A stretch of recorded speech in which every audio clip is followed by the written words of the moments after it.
Le journal de 23 h sur RTI 1. Madame, monsieur, bonsoir, bienvenue à cette édition. Les titres sommaires de ce journal. Le développement des PME engage l'État de Côte d'Ivoire et la Banque publique d'investissement sur un protocole d'accord en vue de l'amélioration du système d'appui au développement des PME ivoiriennes.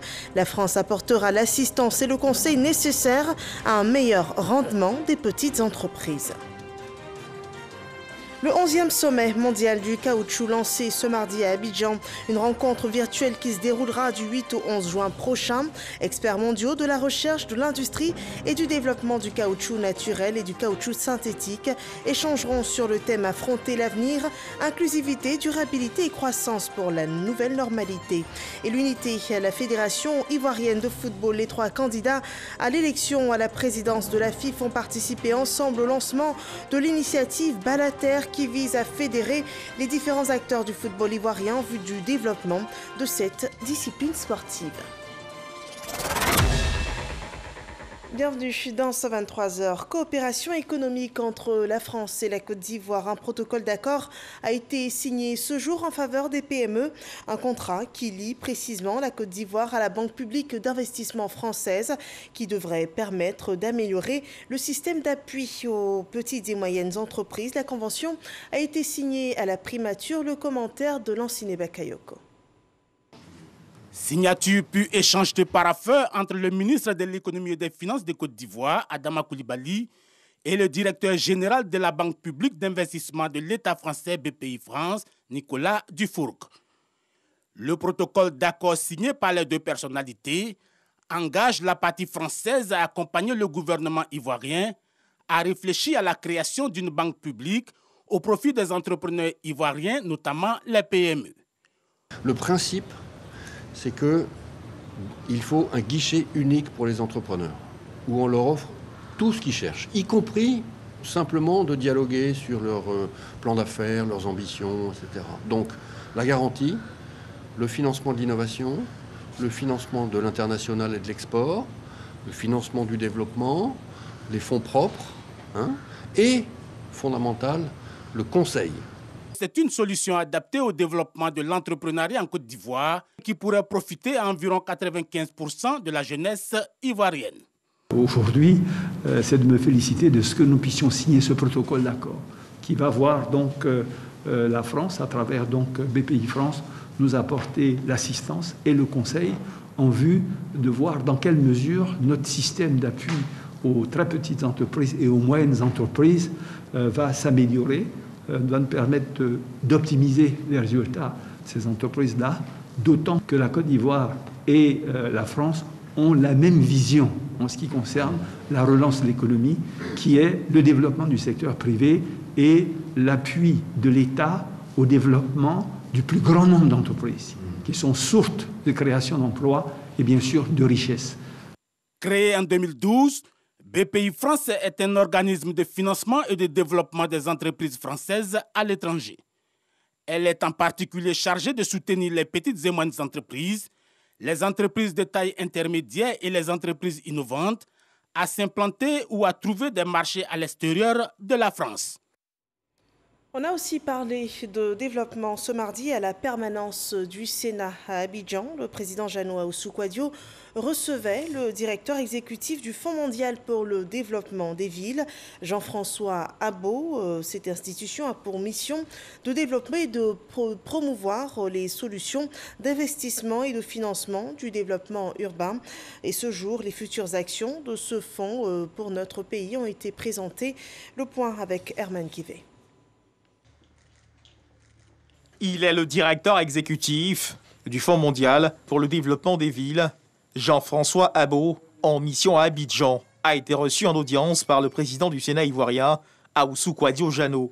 Une visite du directeur exécutif du FMDV pour présenter au président du Sénat de Côte d'Ivoire les actions engagées par l'institution dans le pays, notamment celles qui répondraient aux recommandations du Forum du Sénat avec les collectivités territoriales, tenues les 17 et 18 février 2020 à la Fondation Félix Houphouët-Boigny pour la recherche de la paix, à Yamoussoukro. Nous avons échangé sur la mise en œuvre de cet agenda et de ces recommandations et de la transformation de ces recommandations en un programme national envers les collectivités locales ivoiriennes. Et ce que je soulignais au président du Sénat, c'est que cet agenda-là est également aligné avec les agendas mondiaux, notamment des Nations Unies. Et que cet alignement à la fois international et national avec les besoins des autorités nationales et locales, c'est quelque chose d'assez unique et sur lequel la Côte d'Ivoire pourrait inspirer d'autres États africains à le développer également. Toutes ces activités-là vont bénéficier à court, moyen et long terme aux collectivités locales. En quoi consistera l'action du Sénat pour ce qui concerne la mise en œuvre de ces recommandations? Monsieur Jean-François Abou donc est venu rencontrer Monsieur le Président du Sénat pour voir dans quelle mesure le Sénat pourrait donc convenir d'un programme en matière d'investissement et de développement des villes. Il est question de voir dans quelle mesure ces recommandations puissent être opérationnalisées. Mais il n'appartient pas au Sénat d'aller sur le terrain pour l'opérationnalisation, c'est de voir au niveau législatif ce qui peut être fait pour accompagner le processus de la décentralisation. Jean-François Abou s'est dit satisfait de cette rencontre avec le président du Sénat ivoirien, Ahoussou Kouadio-Jano. Ce programme permettra de structurer dans le long terme l'appui du Fonds mondial pour le développement des villes auprès des collectivités locales. Autre rencontre du jour, le ministre de la Réconciliation et de la Cohésion nationale poursuit ses séances de consultation auprès des grandes institutions. Kwasi Okon-Bertin a été reçu ce jour par la grande chancelière Henriette Dakri-Diabaté. Une rencontre axée sur le programme d'écoute mis en place dans le cadre de sa politique de réconciliation nationale. Rationnement de la fourniture de l'électricité. La CIE fait le point après 3 semaines d'exécution du programme de rationnement. Pour ce nouveau bilan, la compagnie ivoirienne d'électricité dit avoir réajusté le programme de rationnement, réduisant ainsi dans plusieurs cas les créneaux de horaires initiaux. Des précisions sont données dans ce reportage de Jean-Luc Bangbo. Des quartiers programmés qui n'ont pas été rationnés, d'autres rationnés mais qui n'ont pas atteint leur limite de rationnement avant le retour de l'électricité. C'est en substance le bilan de 3 semaines du programme de rationnement dressé par la compagnie ivoirienne d'électricité, CIE, un programme qui a parfois été faussé par des aléas techniques. Il convient de rappeler que des incidents localisés peuvent aussi entraîner des interruptions d'électricité par endroit et cela n'est pas du fait du programme de rationnement. Dans ce cas, ce que nous faisons, nous tenons à la disposition de notre clientèle une communication pour les informer sur le traitement de cet incident. En clair, pour les informer sur l'heure à laquelle les travaux de réparation vont se terminer et qu'ils auront l'électricité en bonne et due forme. Des aléas qui amènent la compagnie à réajuster le programme de rationnement, notamment à l'endroit des industriels. Nous sommes quotidiennement en contact avec ces industriels pour essayer de réduire l'impact, dans la mesure du possible, des programmes de rationnement sur leur activité. Alors, pour ces industriels, nous avons établi un premier programme, mais ce premier programme a subi de nombreuses adaptations avec les organisations des industriels elles-mêmes au sein d'un comité de veille qui a été mis en place par le gouvernement. Globalement, sur les 3 premières semaines, le programme de rationnement aurait effectivement touché environ 10% des clients de la compagnie ivoirienne d'électricité. La Côte d'Ivoire connecte tous les acteurs de la chaîne mondiale du caoutchouc. Ils participeront du 8 au 11 juin prochain à la 11e édition du sommet mondial virtuel sur le caoutchouc. C'est un événement qui se déroulera en direct d'Abidjan, en présentiel et par vidéoconférence. Cheikh Koné revient sur le lancement de cet événement qui s'ouvre dans quelques jours. Le sommet mondial sur le caoutchouc en mode virtuel. La Côte d'Ivoire est le premier pays au monde à inaugurer ce format digital. Pendant 4 jours, du 8 au 11 juin prochain, le pays sera la plaque tournante mondiale de l'industrie du caoutchouc. Un cadre d'échange rêvé par les pays producteurs, tout comme les pays consommateurs. Ce sommet donne à la Côte d'Ivoire l'occasion de montrer au monde entier combien nous avons travaillé pour réussir notre agriculture et comment nous, petits pays d'Afrique, sommes parvenus à nous inscrire également parmi les meilleurs au monde pour la qualité de notre caoutchouc. Cependant, les prix proposés à nos braves paysans laisse encore à désirer. Cette rencontre de haut niveau sera l'occasion pour les acteurs de la chaîne de valeur de poser les réels problèmes de la filière. À la faveur de cette 11e session du Sommet mondial du caoutchouc, nous puissions aborder sans faux fuyant la problématique des prix rémunérateurs aux petits producteurs de caoutchouc. Faire face à l'avenir à travers l'inclusion, la durabilité et la croissance pour la prochaine normalité. Tel est le thème de ce sommet, un thème qui colle à juste titre aux défis auxquels est confrontée la filière. Des défis que l'État ivoirien, à travers le Programme national d'investissement agricole de deuxième génération, PNIA 2, veut relever pour les biens des producteurs. Le gouvernement, soucieux de vos difficultés et soucieux aussi de l'importance de cette filière dans l'économie ivoirienne, continuera de vous soutenir. Le président de la PROMAC a fait allusion au prix qui de plus en plus connaît une certaine chute. Parce que lorsqu'on tient compte des prix avant et des prix actuels, c'est comme le jour et la nuit. Mais avec la mise en place des usines, des unités de transformation, nous sommes convaincus que d'ici là, nous aurons un prix qui va même aller au-delà de nos espérances. C'est à la faveur de la 52e Assemblée des Nations du groupe d'études internationales sur le caoutchouc, qui s'est réunie à Singapour en mars 2019, que les 36 États membres de l'organisation ont porté leur choix sur la Côte d'Ivoire pour l'organisation du 11e sommet mondial du caoutchouc. La Côte d'Ivoire est le deuxième pays en Afrique qui abrite le sommet mondial, après celui du Cameroun en 2006. En attendant l'ouverture de ce grand sommet sur le caoutchouc à Abidjan, nous sommes mardi et l'édition Ce jour vous propose le dossier économie de la rédaction. Il porte sur l'opportunité des dodanes pour les transporteurs. Il constitue des ralentisseurs de la compétitivité du secteur public. Comment est-ce possible quand ces dodanes sont installées pour la sécurité routière, donc pour réduire les accidents mortels dans les agglomérations? Vous verrez dans cette enquête de Noël Gnagno comment allier sécurité routière et rentabilité du transport marchand. C'est le dossier EcoPlus à suivre.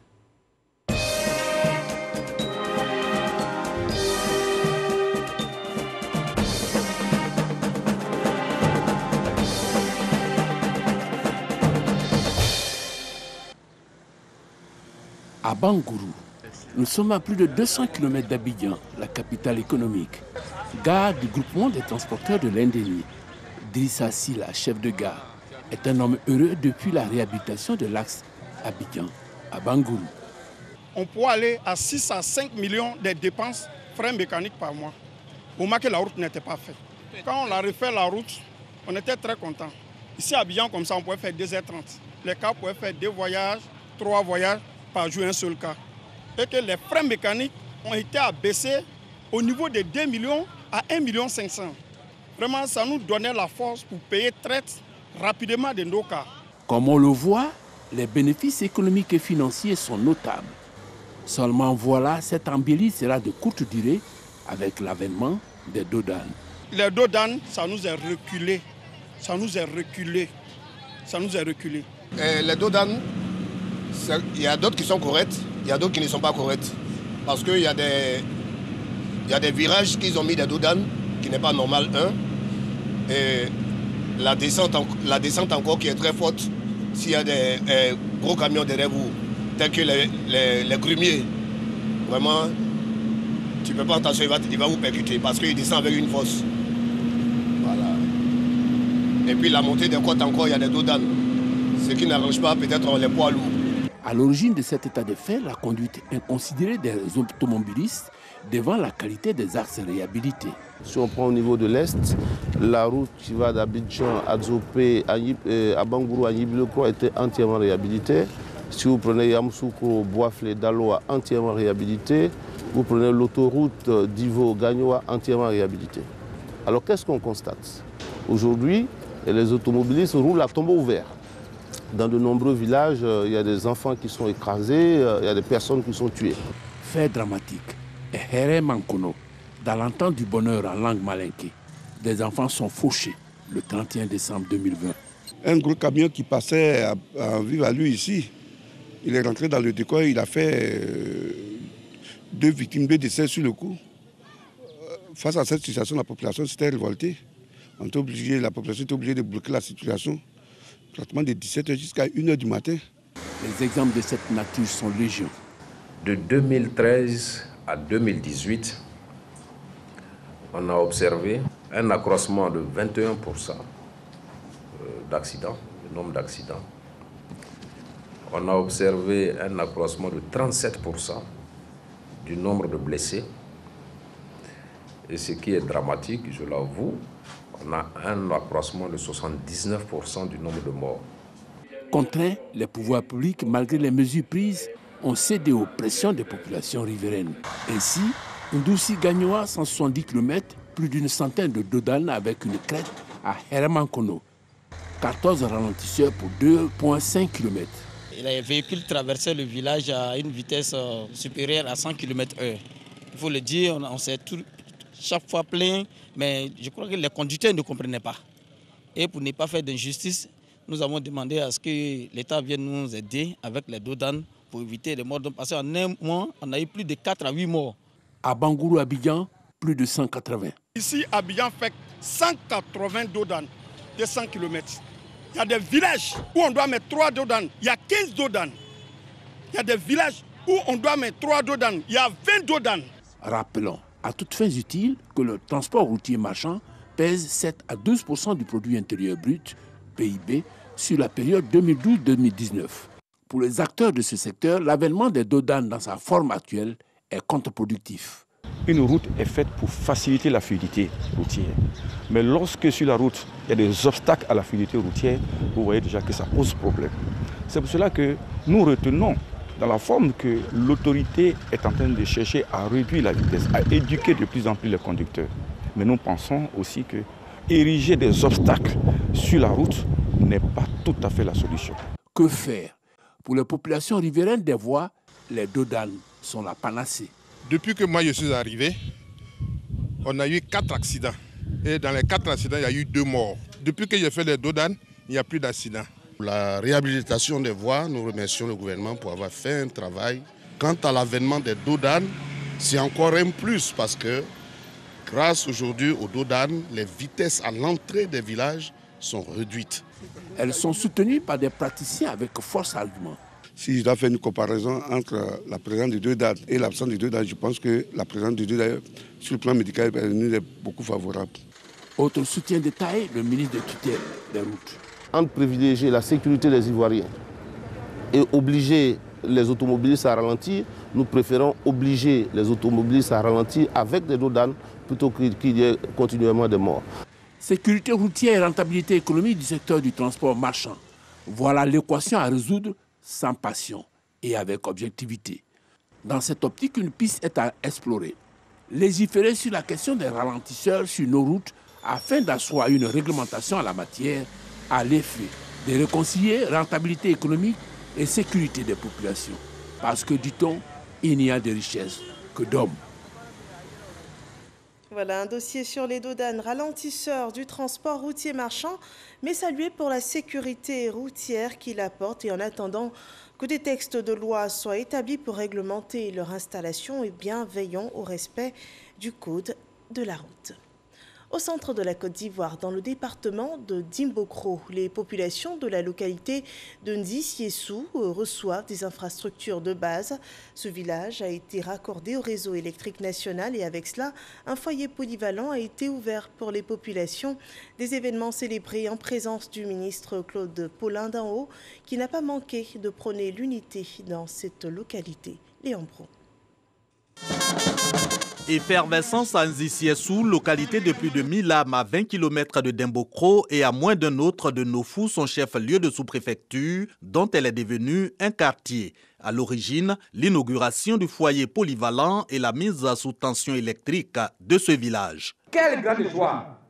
En effet, le jour de la mise sous tension électrique, tous les animaux de ce village ont brouté jusqu'au petit matin, se croyant en pleine journée. Merci, Monsieur le Président. c'est que Nzissiesu doit son électrification au président Alassane Ouattara puisqu'elle intervient dans le cadre de son programme en faveur des villages de plus de 500 habitants et met fin à 15 années de démarches administratives, faisant suite au défunt projet phare auquel ont souscrit les villageois par le paiement de la caution exigée. Le foyer polyvalent, lui, est réalisé par un cadre après que les populations qui l'ont entamé ont abandonné sa construction faute de financement. En les inaugurant, le ministre de la Promotion du sport et du développement de l'économie sportive dit la vocation de ces deux infrastructures à booster le développement. Un foyer polyvalent, c'est le lieu où l'on apporte à la fois la connaissance, l'éducation, et c'est le lieu où on apporte aussi la réjouissance et où on fixe les jeunes dans les territoires. À partir du mois de juillet, nous allons donc revivre pleinement l'intensité de la lumière pour les activités génératrices de revenus, pour les femmes, pour les jeunes, et surtout les activités de renforcement de la cohésion sociale. C'est pour dire que ce foyer et la lumière viennent concrétiser la grande vision de la construction d'une Côte d'Ivoire solidaire. Reste pour Nzissiesu et Nofou, sa sous-préfecture, une cantine scolaire, un hommage aux pionniers du développement et le bitumage de la route Nofou d'Imbokro. À ces projets s'associe le ministre de la Promotion du sport et du développement de l'économie sportive. Parlant de la lutte contre la Covid-19, la Côte d'Ivoire a reçu 175 000 doses supplémentaires de vaccins pour continuer la campagne de vaccination. Une campagne qui s'accompagne de sensibilisation des populations au respect des gestes barrières.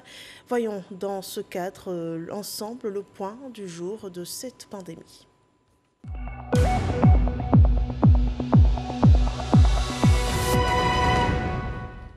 Ce 1er juin, 27 nouveaux cas de Covid-19 sont annoncés. Avec cela, 56 nouvelles guérisons et un cas de décès déclaré. La Côte d'Ivoire compte ainsi à cette date 47 319 cas confirmés, dont 46 758 personnes guéries, 306 personnes décédées des suites de la Covid-19. Il reste encore 255 cas actifs. La campagne vaccinale, elle, s'intensifie et à ce jour, 543 663 doses ont été administrées sur tout le territoire. Des doses de vaccins AstraZeneca reçues dans le cadre de l'initiative COVAX, et le dispositif international COVAX compte désormais sur sa liste un deuxième vaccin chinois. L'Organisation mondiale de la santé a ce mardi donné son homologation d'urgence au vaccin chinois Sinovac. Elle le recommande aux personnes de 18 ans et plus. Ce vaccin requiert 2 doses à intervalles de 2 à 4 semaines. De type inactivé, il est facile à stocker, ce qui le rend facile à gérer et particulièrement adapté aux pays qui ont peu de ressources. Selon l'OMS, l'efficacité du Sinovac est de 57% pour prévenir les cas de Covid-19 symptomatiques, mais aussi de 100% pour éviter les cas les plus graves et les hospitalisations. Parlons de migration. L'OIM souhaite améliorer sa politique dans le cadre de la lutte contre les migrations irrégulières. Et pour cela, elle évalue ses actions avec le ministère des Affaires étrangères. Le point de Laure Goretti et Godefroy Okambawa. La migration irrégulière demeure une préoccupation pour les États.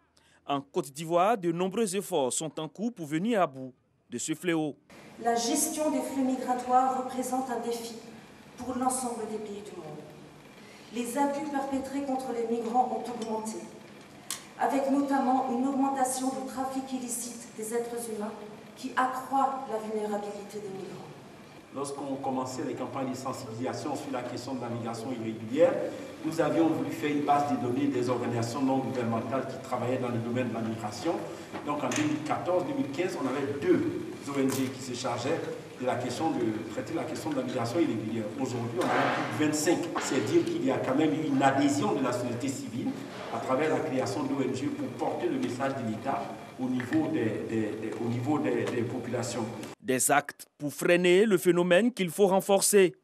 À l'initiative de l'OIM, l'Organisation internationale pour la migration, cette rencontre vise à évaluer les actions entreprises par la Côte d'Ivoire dans la lutte contre la migration durant les 4 dernières années. Aussi, planifier de nouvelles stratégies. Plusieurs départements ministériels et plusieurs structures sont impliqués. Donc, cela nécessite, à notre sens, un grand effort de coordination, de sorte à être un peu plus efficace dans les actions que nous entreprenons. Ces acteurs de la lutte contre la migration irrégulière vont réfléchir sur la question et trouver des solutions idoines aux motivations de migration de jeunes ivoiriens. Et on continue de célébrer les mamans après la fête des mères à Grand-Bassam.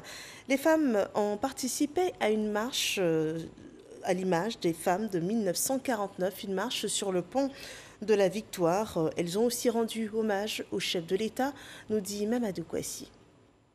Les femmes du département de Grand-Bassam reconnaissantes au président de la République et à son épouse Dominique Ouattara. Cette date du 30 mai 2021 a été mise à profit pour traduire leur gratitude au président de la République Alassane Ouattara pour sa politique d'autonomisation et surtout de promotion de la femme ivoirienne. Exprimons notre soutien indéfectible à toutes les décisions prises par son Excellence Alassane Ouattara. Le rassurons à l'unisson que nos prières de mère ne lui feront jamais défaut, gage d'une protection maternelle divine.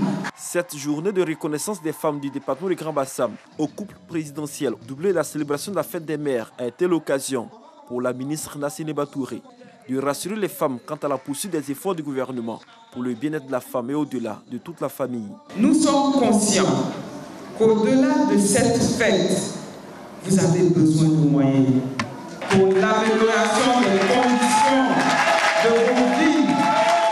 Mon département ministériel, qui est aussi et surtout le vôtre, mettra donc tout en œuvre pour construire avec vous cette grande Côte d'Ivoire de paix, d'amour, de cohésion et de pardon. Au cours de cette journée de reconnaissance au couple présidentiel, des milliers de cadeaux ont été remis aux femmes pour célébrer la fête des mères. Et pour marquer cette fête des mères, doublée de la journée de reconnaissance au président de la République Alassane Ouattara, les femmes de Grand-Bassam, avec à leur côté la ministre Nassimé Touré, ont procédé à une procession jusqu'au pont de la Victoire, un hommage à leurs mères qui ont marché en ces lieux en décembre 1949.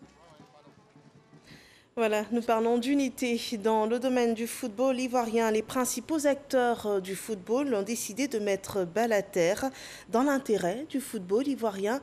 On voit cela avec Patrick Dadier de la rédaction de RTI Sport. Qui aurait, il y a encore quelque temps, imaginé ces trois personnalités assises, l'une près de l'autre, ou les pieds posés sur le ballon? Elles ont décidé de mettre balle à terre, épousant ainsi le concept citoyen balle à terre pour le bonheur du football ivoirien, initié par Blandine Anne-Marie Nguessan, présidente de l'Union nationale de la presse sportive de Côte d'Ivoire, et Frédéric Kwame Konan, directeur de communication du comité de normalisation FIF, Didier Drogba, Sori Diabaté et Yacine Idriss Diallo, candidat à la présidence de la Fédération ivoirienne de football, parlent désormais un même langage et chacun se dit prêt pour l'intérêt général du football ivoirien. Nous devons nous retrouver partout où il y a la paix, où il y a le rassemblement. Où l'on parle de construire le football et l'on parle de l'avenir de notre football. Elle a été acteur depuis 18 ans à la Fédération. Toute initiative qui se rapporte du football et au rassemblement des frères en Côte d'Ivoire doit m'interpeller. Nous sommes en course pour l'élection de la Fédération ivoirienne de football. Pour qui et pourquoi? Pas pour nous, pas pour nos personnes, mais pour vous, les joueurs, pour cette jeunesse qui rêve de vous ressembler.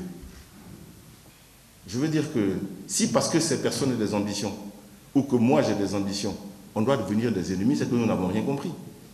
Absolument rien. J'ai toujours dit que quel que soit ce qui va se passer, il faut considérer cette élection comme étant un match de football. Pour les initiateurs de cette rencontre importante, non seulement le ballon doit rouler sainement, mais chaque acteur doit jouer pleinement sa partition pour la consolidation de la paix. Plus jamais le foot ne doit être l'objet de batailles fratricides. C'est pourquoi nous avons décidé de lancer le concept balle à terre pour un football qui gagne. Cela pour permettre à tous de parler de toutes les questions liées au football dans le calme, le respect et la confiance mutuelle. La tutelle, représentée par le directeur de cabinet François Alayao et le comité de normalisation Padam Akabile, ont salué l'initiative avant de demander à toutes les parties de désarmer à la fois les cœurs et les plumes. Pour rappel, les élections à la présidence de la Fédération ivoirienne de football se tiendront en novembre 2021. Voilà l'initiative Balater pour l'unité à la FIFA et le développement du football ivoirien. Les infos d'ici et du monde font place à la nécrologie. Doucouré Amadou, journaliste chevronné de la RTI, a été inhumé ce mardi. Il s'est éteint le 27 mai dernier des suites d'une longue maladie à l'âge de 62 ans. Entré à la RTI le 12 décembre 1985, il aura servi à divers échelons de la radiodiffusion télévision ivoirienne jusqu'à son départ en mars 2012. Il fut en 2008 le chef du département de l'information à la direction de la première. Mais Doucouré Amadou aura marqué les téléspectateurs par la présentation sobre et efficace du journal télévisé. Marié et père de 3 enfants, il laisse inconsolable une famille biologique, mais aussi des confrères désolés. La levée du corps avant l'ultime départ au cimetière de Williamsville s'est déroulée à la mosquée des 2 Plateaux à Gain ce mardi 1er juin 2021. Voilà pour les nouvelles d'ici et du monde. Je vous souhaite un excellent mois de juin et rendez-vous demain dès 10h pour la suite de l'information sur RTI.